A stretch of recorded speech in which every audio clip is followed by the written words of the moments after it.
أفحسبتم أنما خلقناكم عبثا وأنكم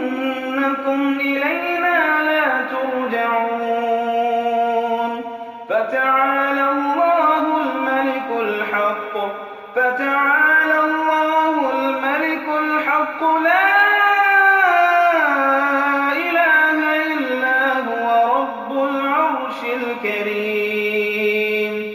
ومن يدع مع الله إلها آخر لا برهان له به فإنما حسابه عند ربه